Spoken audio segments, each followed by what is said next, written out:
Hello, everyone. This is Steve from A Better Life. This podcast is brought to you by our sponsors, Premium Botanical. They are the makers of Herbal Spectrum, which is a full-spectrum hemp-based CBD. They make salves, liquids, and they have a great mixed berry gummy. You can check them out at www.mypbcbd.com. Now our podcast.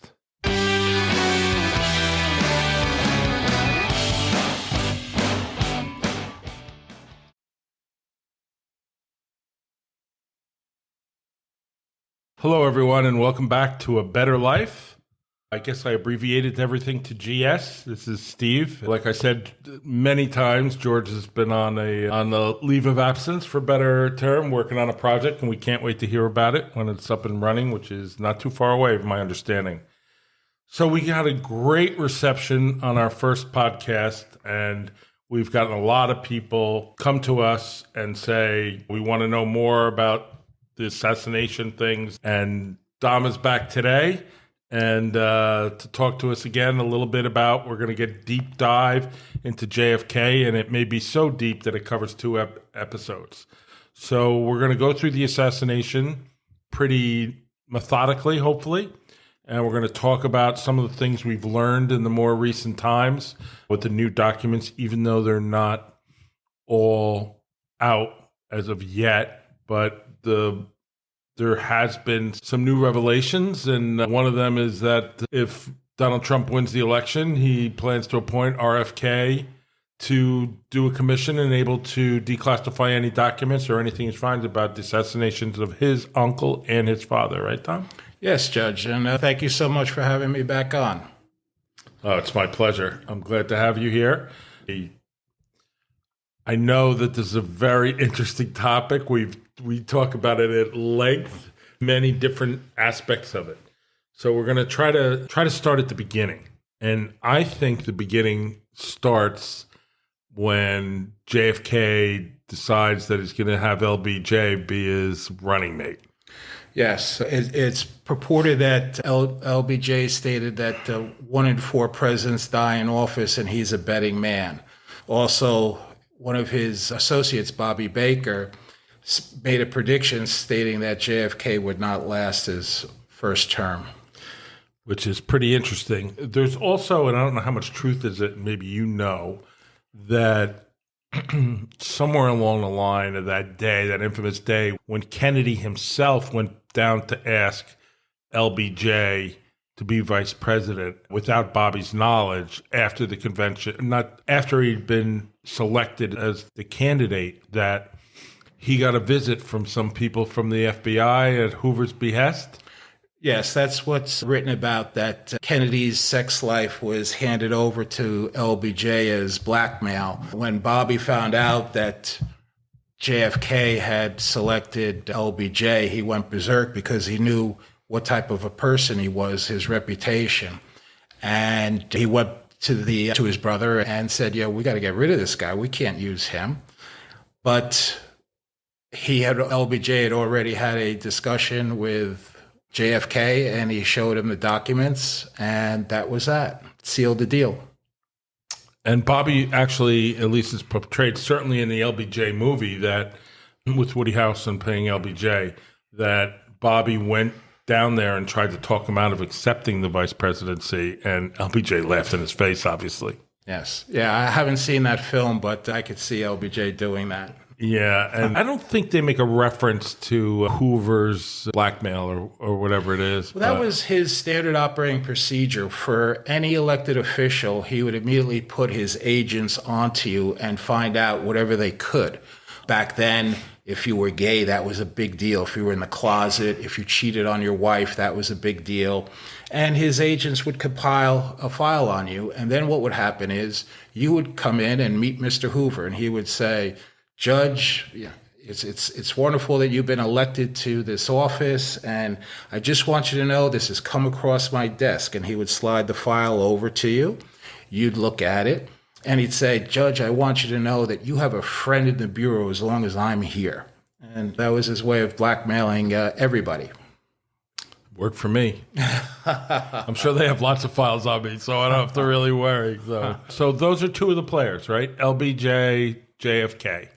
Obviously, Lee Harvey Oswald is one of the others. And it's my understanding that in 56, drops out of high school, and he joins the Marines, and where he's trained as a sharpshooter, strangely enough, right? Yeah, Lee Harvey Oswald. Right. And then a few years later, I think in 59, he defects to the Soviet Union to work at an electronics factory there. Yeah, so what happened was it seems that the military and the CIA got the idea of sending defectors over to Soviet Union. And Oswald seems to be one of a batch of about 18 or 20 that were sent over there in a very short period of time.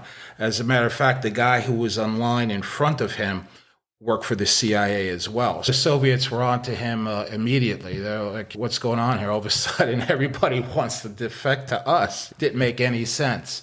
But one of the things it seems that he was involved in, because he was in Minsk, actually two things over there. One, we really didn't know much about Soviet society, how things worked internally over there. Simple things, bus lines, how government worked at a local level. So that was one thing. And it might have been coincidence. I don't know. I typically don't believe in coincidences. But Marina, her uncle, was a KGB officer. Right. So there might have been something going on there, trying to get her out of the Soviet Union for debriefing purposes, because maybe she had something to tell U.S. authorities. Right. So Kennedy gets obviously elected president in November of 1960. Correct. We also know that Kennedy's father had gone to the mob, Cano, right? Yes. He was, in the 30s, he was partners with Frank Costello in bootlegging. So he had a long-term history with them. And he knew their influence in unions, and he knew their availability of cash. So he went to them, and that's documented in FBI files. They followed some people that were bringing money to the Kennedy campaign, I believe in West Virginia. But yeah, he made a deal with them to help get his son elected. That comes back to haunt him, right? Because later on, when Kennedy gets elected, he makes his brother attorney general. Right. So we touched upon that in the first episode, and it's my position that the father told John to use Bobby. Bobby was 34 years old. He had never tried a case in his life. He's definitely not somebody who's attorney general material. But I believe what Joe Kennedy wanted to do was erase for all time the connection between the Kennedy family and the mob. And what happened was Bobby went on, he was hell-bent to put everybody in jail. In 1961 or 62, he literally had Carlos Marcello, the mob boss of New Orleans, kidnapped. There was no due process. There was nothing. He was snatched off the streets of New Orleans. He was put on a plane, and he found himself a few hours later in Guatemala, because that seemed to be what he put on his passport, what was put on his passport when he was a child, when he came in to the country. He was Sicilian, born in Tunisia, and for whatever reason, they had a Guatemalan passport or whatever. And I mean, you just don't do stuff like that. If you're going to do a deal with a mob, you have to honor that deal. And they did a 180. And you don't kidnap a mob boss. You just don't do that. Yeah, it can't lead to anything good, right? No, and he happened to be the mob boss that he was out of Louisiana, but that his area also covered a place called Dallas, Texas. As you can see, we're just going through some of the players and their backgrounds. Kennedy's elected. RFK goes after the mob as attorney general. In 62, Oswald returns from the Soviet Union, now with a wife and a child, and he moves to Texas. And he was, even though when he defected, quote unquote, and he announced that he was going to give up secrets, there's no indication that anybody wanted to try him for treason. And for some strange reason, he was given a loan by the State Department. Unusual for a defector. Yeah, unusual. And so then in late 62, in October, he rents this infamous P.O. box under his real name in Dallas and maintains the rental until May of 1963, where the infamous rifle is sent to that he buys on mail order. Right. So also in 62, then some of the other players is John Connolly, who was in the car and also injured, shot with what bullets from where, that seems to be a question, but he was certainly shot. He was elected in 62. He was elected governor in November as well as of Texas. And he was extremely tight with LBJ. They had an organization nicknamed the Suite 8F Group, which they would meet in a hotel in Texas. I guess it was room Suite 8F. People like General Dynamics, Brown and Root, and they would figure out how to carve up a very large military industrial pie. Yes, that was growing in leaps and bounds after the Korean War was over, and now we're in Southeast Asia. At 62, not so much. Definitely after 11/22/63, it skyrocketed. It was a very good business to be. He's elected governor. 63 starts. He gets sworn in. He, of course, is offered and willing to assist in the planning of Kennedy's trip to Texas, and he serves as actually Kennedy's host as he comes to Texas. Correct. As governor, he was the host. Yeah. Yes. So another date that seems to be interesting is that on February 22nd of 63, Ruth Payne, another interesting player in this menagerie, so to speak, meets the Oswalds at a party that was held at the Everett Glover House. I don't know who that is, but you may, but I don't. So some must have some significance. I'm reading it, obviously. Mm-hmm. And then in March, Klein Sporting Goods of Chicago receives a mail order for $21.45. Right. And the infamous rifle is purchased, a C-20 750, a World War II surplus Italian rifle. Carcano, 6.5 millimeters. So, and that is used by supposedly alias A. Heidel. Yeah. The order slip is A. Heidel, which is the alias used by Oswald and delivered to this infamous post office box and the rifle Oswald's serial number. Let me stop you there. The rifle is a very interesting thing. First off, with the post office box, what people talk about is that would have been an impossibility because a delivery of a package that size, the post office box cannot accommodate it, and the post office would not keep a package like that. They would return it, right? So that's number one. Number two, they do have the order form that was filled out for the rifle, but that was not the rifle that was found in the Texas School Book Depository. The length is different. There's also a major problem with the rifle that was found in the Texas School Book Depository when you compare it to the quote-unquote backyard photographs. And clearly, the sling for the rifle is not positioned the same way. And I forget... Which one? One's in the middle of the stock. One is in the stock. And one's on the back. Correct. Completely different locations. So now the backyard photos, I've been doing some research on that recently, and it's very interesting. When Oswald was arrested, one of the things that the people who were in the room said that he was shown that photo, one of the photos, and he protested. He said, "That's my face, but that's not my body." And he said, "Oh, I know something about photography," because he was trained in photography. One of the items that they found in Mrs. Payne's garage was a small spy Minox camera, which, according to the serial number, was not out for general distribution. That was only a government type thing. So when you look at the photo, the right arm has some bumps in it, which Lee Harvey Oswald did not have. However, there was a guy named Roscoe White who's purported to be the badge man, one of the positions behind the picket fence firing at Kennedy. In photos of Roscoe White, he did have those bumps. And at the time of the assassination, he had recently gained employment as a Dallas police officer. And when you look at the photo, it's Mary Borman's photograph. She was on Elm Street, and she took a Polaroid photo at the split second when JFK's head is hit. And Years later, when technology developed, they were able to blow up a section of it. And you could actually see a guy with a rifle. He just fired. You see the muzzle flash. And on his shoulder, there's a Dallas police patch. You can't see, it's not that good to see Dallas police patch, but it's the same shape. And you also see where his badge is, hence the name Badge Man. And behind him, you see a guy in a white T-shirt wearing a hard hat. And it's interesting, 25 years after the assassination, there was a person who claimed to have been in front of the picket fence when the shot went over his left ear. And he told the interviewers that when he was looking back there was a guy there with a white T-shirt and a hard hat.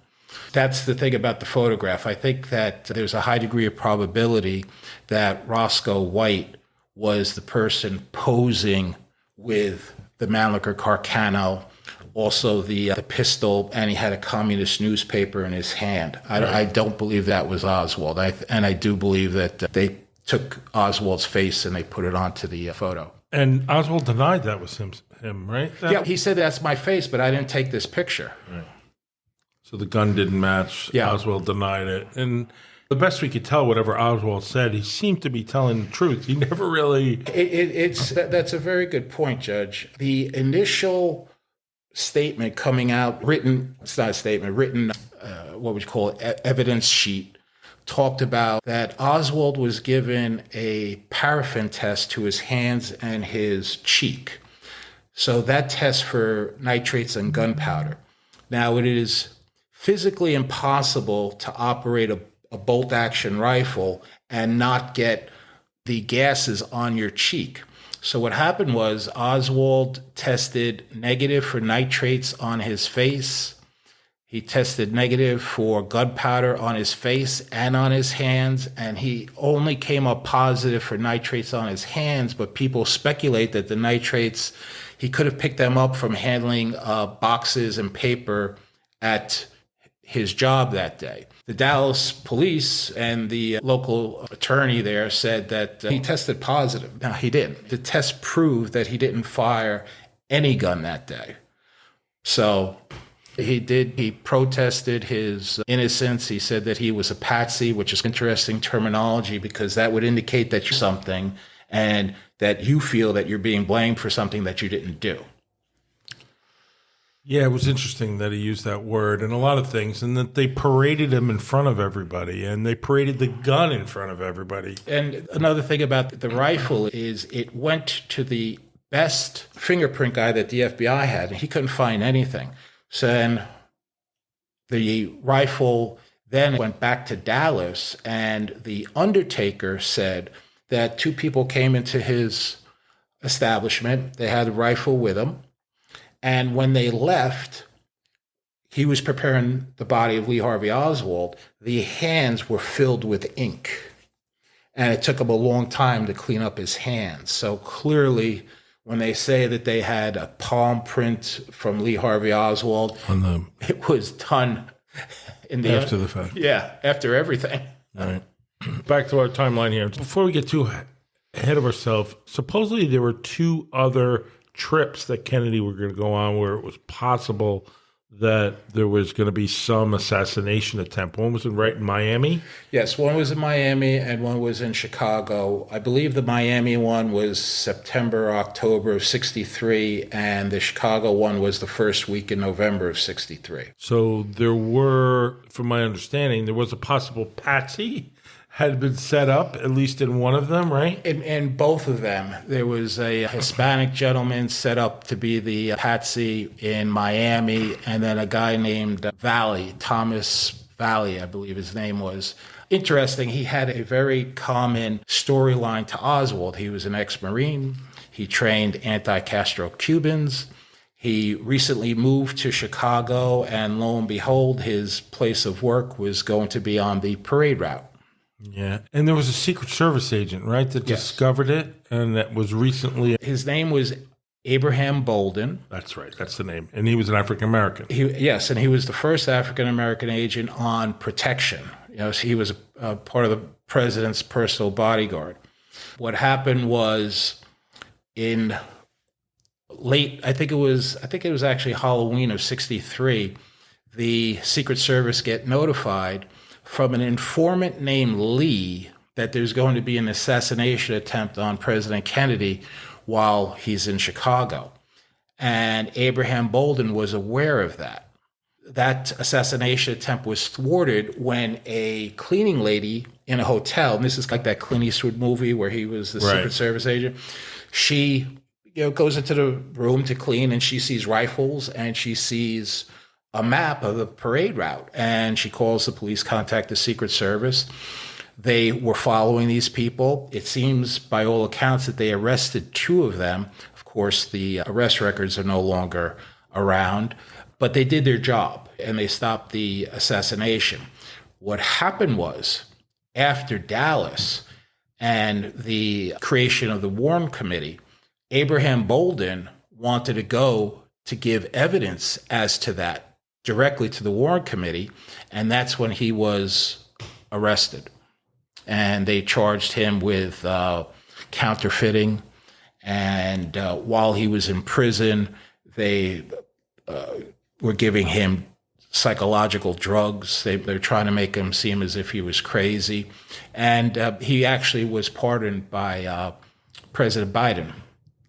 Right. I know it was recent, which is interesting because we don't know why the president did that or why it took so long. I mean, he has a wonderful book, and I believe he's still alive. Yeah, I think he is too. Okay, so in March, Marina sends a letter to the Soviet embassy in Washington, D.C., asking to be granted entrance visa back to the USSR, which is interesting. Oswald is given notice that in the latter part of March that he's going to be terminated from his job, and his job at Jaeger Childs Stovall, which I don't know really what is. It's a very interesting job because from what some people speculate is that was a place where they were looking at the photographs during the U-2 overflights of Cuba during the Cuban Missile Crisis. So that place had a high-end security clearance. So they got rid of him, right? So what about in April is the alleged that Oswald fires a bullet at General Edwin Walker. Right. That's one of the areas where some people said he did it, some people said he didn't. One of the things which is odd, there was a photograph purportedly taken the day of the assassin attempt, failed, and bullet missed by several feet, of a car in the driveway. And during the FBI's control of that photograph, the license plate was completely obscured. It was torn out. So nobody could tell whose car that was. I really don't have an opinion as to that. I don't think that Lee Harvey Oswald got up one day and said, I'm going to shoot General Walker. Right. I believe that from the time he was a teenager, he was involved in various aspects of the intelligence network. A photograph was discovered in the 80s or 90s when Oswald was still a teenager, and he was part of David Ferry's Civil Air Patrol. And David Ferry had a long career as a CIA contract agent. He was also Carlos Marcello's pilot and an investigator for him as well. He's an interesting man, physically, mentally, and how he was involved in all these CIA type issues. After Oswald, does Marina inform the FBI that it was her husband that fired the shot at the general, which is interesting. Who knows why she did that? Yeah, again, that's an area there's not really a lot of speculation on. I don't know of any books or anything like that written by researchers on that specific area. But what is interesting is there was an attempt on General Walker. There was a shot fired. It missed. Now, this guy's wife says, my husband did it, and Oswald's not arrested. So that should tell you something. Either he couldn't have done it, or it was done for a purpose, and somebody told the FBI, he's with us. He's not going to get arrested. Yeah. So in April, Johnson also tells reporters that Kennedy's going to go to Dallas sometime in the summer and hopes that he's going to eat breakfast in Fort Worth, lunch in Dallas, San Antonio, dinner in Houston. Then the next day, later, Oswald leaves Dallas by bus back to New Orleans, seeking better employment opportunities, apparently. So in June, President Kennedy and Johnson and Connally are together for a meeting in El Paso where they agree to a second presidential visit in Texas later that year. And as we know, Texas is an important state in the election process. So they're worried about the midterms as well as they're worried about the next election, right? And now we're still in June. Kennedy decides to embark on a Texas trip with three basic goals: to raise money for the Democratic Party, a presidential campaign, his quest for re-election in 1964, and because Kennedy Johnson ticket barely won Texas in 1960, which is quite interesting considering they had LBJ, and even lost in Dallas to men fences, he's going to be leading some of the Texas Democratic members to be fighting politically again, kind of work on that. Yeah, there was a serious rift between Senator Yarborough and LBJ and John Connally. Yarborough was a liberal, and they seemed to be at loggerheads. As a matter of fact, on the day of the assassination, or it might have been the night before, according to Jacqueline Kennedy, the worst fight that she ever heard her husband in with LBJ had to do with who was in the car. And LBJ did not want John Connally in the car. He wanted Ralph Yarborough in the car. And Yarborough ends up going with LBJ in Correct. the car behind. I find that very curious. At the time, probably not, because it doesn't make sense. And I always find in life when things don't make sense, it's because you don't know all the facts, right? That is true. All right. In June, Oswald applies for a U.S. passport in New Orleans, Louisiana, stating it intends to depart New Orleans for a period of time, October to December, for the purposes of traveling as a tourist for 3 months and 1 year, whatever that means, to companies like Albania, Cuba, China, Korea, and Vietnam that are all under communist control, right? So then in September, Jack Valenti sends an invitation to the White House asking the president, Kennedy, would attend a dinner in Houston in November 21st, honoring Congressman Albert Thomas and his decision to retire from Congress. The invitation is received by the White House in September. Oswald is issued a 15-day Mexican tourist card using the name Lee Harvey Oswald. So, okay. Now, September 23rd, Ruth Paine, there's that name again. Ruth Paine, to me, Ruth Paine is one of the most interesting and significant figures on what goes on here. Yes, her sister is acknowledged to be a CIA officer. Most researchers feel that she was a CIA officer. And just to understand the language, you could be a CIA contract agent, which means you're hired and paid to perform a specific task. Or you could be an officer, which means that's your job. It's a civil service job. You're going to get a pension and all that. Right. Where was I? Ruth Paine drives Marina Oswald to New Orleans back to her home in Irving, Texas. Late that night, Lee Oswald also leaves New Orleans to travel to Mexico City, hoping to somehow gain entrance to Cuba, a country which he traveled that had been banned by the United States. This is a very interesting part of the whole story. And many significant researchers feel that the documentation that still exists in the National Archives has to do with the Mexico City episode. Somebody purported to be Lee Harvey Oswald goes to the Cuban embassy, and that individual also speaks with the Russian who was in charge of assassinations in the Western Hemisphere. Now, Mexico was a friend to the United States, so we had the whole area bugged and video photography and all that set up. So what happened was, immediately after the assassination, J. Edgar Hoover got a hold of the audio tape. Now, it seems that, of Oswald in the Cuban embassy. So it seems that 7 different FBI agents had dealings with Lee Harvey Oswald at one time or another. Hoover ordered all 7 to listen to the tape. All 7 reported unequivocally that was not Lee Harvey Oswald. I think it was during the decade of the 80s, a photograph of the person purported to be Lee Harvey Oswald was released, and it looks absolutely nothing like him. It's a short, heavy-set guy with a blonde crew cut.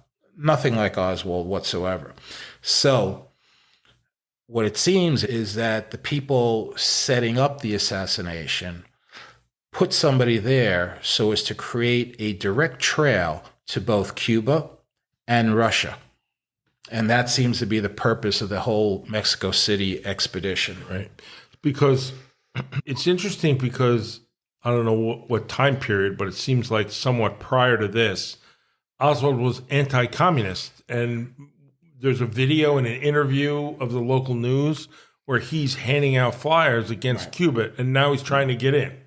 That was in New Orleans, and what happened there was he was the only member of a Fair Play for Cuba committee. That's what it was. And he was handing out flyers in support of Cuba and whatnot. But when you look at the bottom of the flyer, it was stamped 544 Camp Street.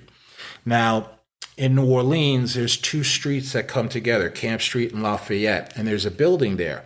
So it's one building with two separate entrances right. and addresses. On the Lafayette side, that's where they had the offices of Guy Bannister. Guy Bannister was a former FBI agent, and he was involved with training anti-Castro Cubans at Lake Pontchartrain. One of the people seen in the office consistently was David Ferry. Lee Harvey Oswald was seen in the office. There was another office there, the Anti-Communist League of the Caribbean, I believe. So it's certainly a strange place for a purported communist to be handing out these things when he's surrounded by right-wingers. It's amazing, right? And a researcher claims that when he traced the printing of that leaflet, it actually was from a CIA printing agency. So in September 30th, so we're getting closer at 63, Lee Oswald purchases a bus ticket alias Mr. H.O. Lee. The bus leaves Mexico City for Laredo, Texas at 8:30 a.m. on October 2nd. So on the 3rd, he arrives in Dallas, spends the night at the YMCA. On the 4th, Governor Connally meets the president at the White House.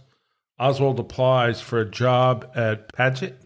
Yes, I believe Paget Printing, but he is not hired because of poor recommendation from his old job from the president Stovall, Robert Stovall of Jaeger Childs and Stovall. Oswald returns to stay at the Payne's residence in Irving for the weekend. So, obviously, they accept all these invitations. So, on October 15th, in 1963, Ruth Payne calls the Texas School Book Depository, and arranges a job interview for Oswald with the building superintendent, Roy Truly. Truly interviews Oswald later that day and then hires him for $1.25 an hour. Extremely convenient. Hour. Temporary clerk filing customer book orders. Oswald starts work the following day. At the same time, Payne had separated from her husband, Michael. And there is something about Michael's family being connected to the CIA too, right? Yes. Yeah. Researchers believe very strongly that that he was a CIA officer. And his family is either his family or her family. I think it's his. They went back to almost like the Pilgrims. They've been here for like a long time. And there was some relationship between him or his family and Dulles or something. Yes. They had some familiar relationship. Yeah.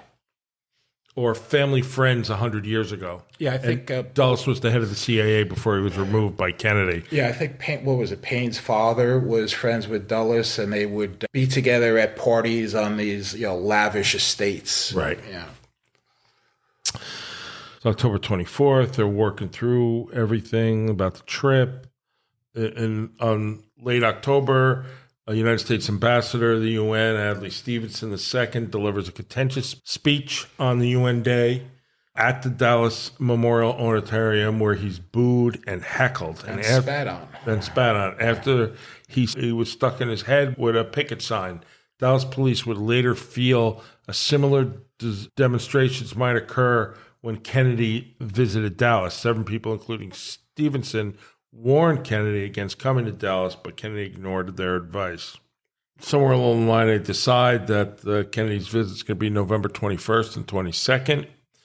So they plan out all these dinners and welcome dinners. So then in late October, there starts to be these rumors that Kennedy may not choose LBJ as his running mate, right? Well, it was far more than a rumor. What was happening was there was getting questions about it, certainly. There was actually an investigation going on in Washington that Johnson was taking payments. He was taking bribes, which everybody knew that he was.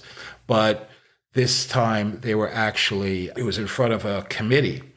And as it were, on November 22nd, 1963, there was a gentleman who was giving evidence to that as the bullets were flying in Dealey Plaza. And then he backed away from his statement. And when he was questioned afterwards, he says, it's one thing to go after a vice president. It's a completely different thing to go after a president. I'm sure that is quite true. And what happened was, from all accounts, the organizer for the coup against Johnson was Bobby Kennedy. We also have that from a very important source. Evelyn Lincoln was JFK's secretary. And she said, even from before he was president. Yes. She said unequivocally, Johnson was not going to be on the ticket in 1964. So more than likely, he was going to be in a federal prison. So you could see the pressure that was on him to make sure that events went well in Dealey Plaza. Also, I don't know if it was Time or Newsweek, but the assassination occurred on a Friday. Had that not happened, the next week's edition, the front page, was going to be the stuff about Johnson. So it was that close. The timing was that tight, because had Kennedy survived Dallas, literally within a week, the beginnings of the end of Johnson were going to be laid bare for everybody to see. That would have been something. Yeah. Right? No Vietnam War. Yeah. So early November, Gerald Bean, a Secret Service agent in charge for the White House detail, telephones Frank Sorrells, who's the Secret Service of Dallas District. He instructs Sorrells to survey the buildings that the president is planning to visit. The Dallas leg of the trip, 2 leading contenders were the Dallas Luncheon Trade Mart, was brought by that wanted for Governor Connolly, and then also the Williams Building at the State Fairgrounds, which others favored. The White House Secret Service agent Winston Larson informed that he's been assigned to the Dallas visit. So now there's all these Secret Service doing the preliminary stuff ahead of time. On November 6th, the White House press secretary, Pierre Salinger, who was a great press secretary by all accounts, they kept everything from him because he had a big mouth, but he was a great secretary. Announces the First Lady, Kennedy, will also accompany the president on this trip. Okay, now the first week of November, or the 9th, Oswald is driven by Ruth Payne to take his driver's license permit test. But because there is a special election that day, the office is closed. On 2 p.m. to Oswald's test drive in his new Mercury Comet. Caliente, I guess that means hot, right? Hot Comet. 2-door hardtop.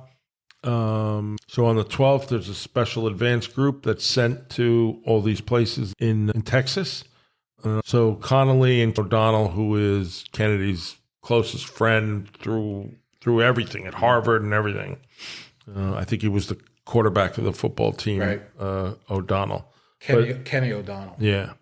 Oswald appears in the Albright parking garage to inquire about job openings. Kennedy delivers a speech in New York City at the AFL-CIO, then flies to West Palm Beach to spend his last weekend. White House announces the Dallas trademark. Until that point, the speculated news media, Kennedy's tight schedule would not allow enough time for a motorcade through Dallas. On the 16th, now we're talking the week before the assassination, civic leaders' statements urging against demonstrations, incidents that may occur from Kennedy's visit. Dallas County Judge W.L. Sturrett says, I am hoping that we won't have any kind of demonstrations here. I have confidence that there won't be anything of the sort. That kind of thing can give a city and a county a black eye. On the 18th, Kennedy confides in his good friend, George Smathers of Florida. Vice President Johnson wants First Lady Jacqueline Kennedy to ride in the car with him during the upcoming tour in Texas. The exact motorcade route is then finalized. All right. At least he was gallant with that, wanting Jackie to be out of the line of fire. Yeah, maybe. Well, everyone, that's the end of part 1. Part 2 should be released in a couple of days, and I hope you'll all listen. Thank you.